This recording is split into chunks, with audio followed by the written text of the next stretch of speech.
Dans une première partie, nous parlerons de l'entrée en guerre de la France en septembre 1939. Puis, nous verrons que la France dirigée par Pétain depuis juin 1940 est entrée dans la collaboration dès octobre 1940. Enfin, dans une troisième partie, nous parlerons des Français qui ont résisté et nous verrons comment nous sommes passés d'actes de résistance à la libération progressive du pays. La Seconde Guerre mondiale est un conflit qui oppose deux camps. D'un côté, nous avons les Alliés, principalement composés de la France, du Royaume-Uni, de la Chine, rejoints en 1941 par l'URSS puis les États-Unis. De l'autre côté, nous avons l'Axe, principalement composé de l'Allemagne, de l'Italie, de l'URSS jusqu'en 1941, puis du Japon. La Seconde Guerre mondiale débute dans un contexte de tensions grandissantes le 1er septembre 1939 quand les troupes nazies envahissent la Pologne.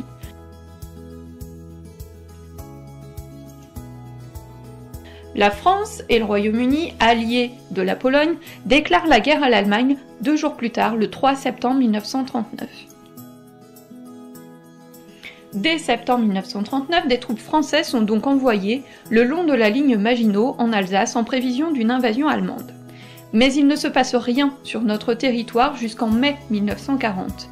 Pourquoi? Tout simplement car les nazis sont occupés à l'est en Pologne. En 1940, les nazis nous surprennent en envahissant la France en passant d'abord par la Belgique puis par les Ardennes, comme ils l'avaient fait en 1914. Très vite, nous sommes dans une très mauvaise posture. Les Français ne sont pas préparés à cette guerre éclair, à cette offensive massive et rapide que nous appelons la Blitzkrieg. Désemparés, les Français décident d'appeler au pouvoir un militaire, le maréchal Pétain. Pourquoi Pétain? Tout simplement parce qu'il s'était illustré lors de la bataille de Verdun en 1916 et les Français lui font pleinement confiance à cette époque. Très vite, le maréchal Pétain demande l'armistice à l'Allemagne, l'arrêt des combats. L'armistice est signé le 22 juin 1940 à Rotonde, dans la forêt de Compiègne. Hitler souhaitait prendre sa revanche et effacer l'humiliation de l'Allemagne après la défaite de 1918. Les conséquences sont très lourdes d'un point de vue économique mais aussi territorial. La France se retrouve divisée en deux grandes parties. Le nord est occupé par les nazis, le sud, surnommé France libre entre guillemets, est soumis au régime de Vichy. Cette division perdure jusqu'en octobre 1942, puisqu'après cette date, la France sera intégralement occupée par l'ennemi. En quoi consiste l'occupation? Les Français doivent se soumettre aux lois nazies, aux violences nazies, aux lois antisémites. Il manque énormément de vivres car une partie de la nourriture est réquisitionnée par l'occupant. Pour se nourrir, les Français utilisent des tickets de rationnement qu'ils peuvent utiliser pour la viande, pour le beurre, mais aussi pour le tissu. Certains ont recours au marché noir. Les jeunes hommes français doivent également partir en Allemagne faire le STO, le service de travail obligatoire. Les Français vivant au nord, sous le poids de l'occupation, peuvent difficilement partir pour s'installer dans la zone libre. Les contrôles à la ligne de démarcation sont très nombreux et drastiques. Nous allons maintenant voir comment le régime de Vichy a rapidement basculé dans la collaboration. Dans la zone libre, au sud, certes l'occupant n'est pas dans les rues, mais la vie est très difficile. Rappelons que le régime de Vichy est un régime très autoritaire où les libertés, notamment la liberté de la presse, sont très contrôlées. Pétain a tous les pouvoirs. Il a notamment suspendu les pouvoirs du Sénat et de la Chambre des députés qui correspond aujourd'hui à l'Assemblée nationale. Il use de la propagande, du culte de la personnalité et change la devise française pour la remplacer par « travail, famille, patrie ».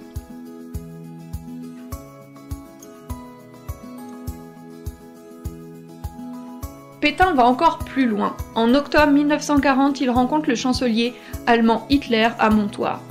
Cette poignée de main acte le début de la collaboration entre l'État français et l'Allemagne nazie. Pétain a notamment aidé Hitler dans l'application de ses lois antisémites. Le gouvernement de Vichy a notamment aidé les nazis à la réalisation de la rafle du Veldiv du 16 juillet 1942.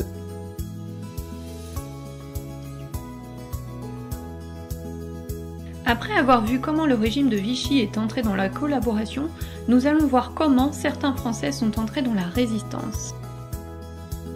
Certains Français sont effectivement choqués lorsqu'ils apprennent le 17 juin 1940 que le maréchal Pétain souhaite demander l'armistice. Pour certains Français, il est inconcevable d'accepter cet armistice, et il est encore plus inconcevable d'accepter l'occupation nazie. Nous devons continuer de nous battre pour défendre notre pays. Le général de Gaulle, qui s'est alors réfugié à Londres, prend la parole sur les ondes de la BBC et appelle les Français à ne pas se soumettre, à continuer de se battre et à résister le 18 juin 1940. De Gaulle a joué un rôle clé dans l'organisation de la résistance et notamment de la résistance extérieure. Il devient le chef de la France libre. La résistance s'organise à l'extérieur avec la création des FFL, Forces françaises libres, auxquelles certains habitants des colonies se rallient. Que se passe-t-il à l'intérieur du pays? Là aussi, une résistance s'organise. Certains Français ont entendu l'appel à la résistance du général de Gaulle. D'autres décident de résister de leur propre initiative. Nous avons des actes de résistance qui sont isolés un peu partout en France, mais également des groupes de résistance qui apparaissent. On peut citer notamment le maquis du Vercors par exemple. Que font concrètement les résistants? Ils sabotent, ils font dérailler des trains nazis pour freiner leur avancée ou leur approvisionnement. Ils espionnent les nazis, ils donnent de fausses informations, certains tentent même de tuer les nazis. Parmi les célèbres résistants français, nous pouvons citer Jean Moulin, qui est le chef de la résistance intérieure et le chef du CNR, le Conseil national de la résistance. Jean Moulin n'est pas le seul résistant, n'oublions pas tous ces résistants anonymes qui ont œuvré pour la libération du pays. Les résistants ont joué un rôle clé lors des débarquements de Normandie et de Provence. Voyons plus en détail ces débarquements. Celui de Normandie était prévu initialement pour le 5 juin 1944. Il est repoussé au 6 juin 1944 en raison de conditions météorologiques trop mauvaises. Ce 6 juin 1944, plus de 150 000 hommes, américains, anglais, canadiens, français, débarquent sur les plages de Normandie. C'est l'opération Overlord. Le lieu de débarquement regroupe 5 plages, 2 plages américaines surnommées Utah, Omaha, une plage canadienne surnommée Juno et 2 plages anglaises surnommées Sword et Gold, où ont aussi débarqué les 177 Français du commando Kiefer. Les combats sont très rudes, mais peu à peu les Alliés parviennent à libérer la Normandie et le nord de la France. Le débarquement de Normandie devait être complété par un débarquement en Méditerranée pour libérer le sud du pays. C'est l'opération Dragoon. Plus de 100 000 hommes débarquent le 15 août 1944 sur les côtes allant du golfe de Saint-Tropez jusqu'à Cannes. La libération du sud de la France peut débuter. Le 25 août 1944, Paris est libéré. Le général de Gaulle, rentré de Londres, y défile sous les applaudissements de la foule. Il met en place un nouveau gouvernement, le GPRF, gouvernement provisoire de la République française, et de Gaulle prend la tête de la France.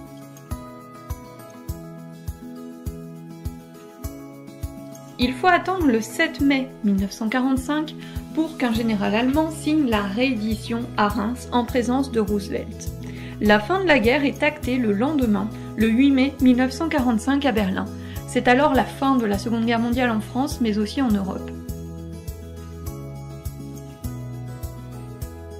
Mais le bilan est très lourd.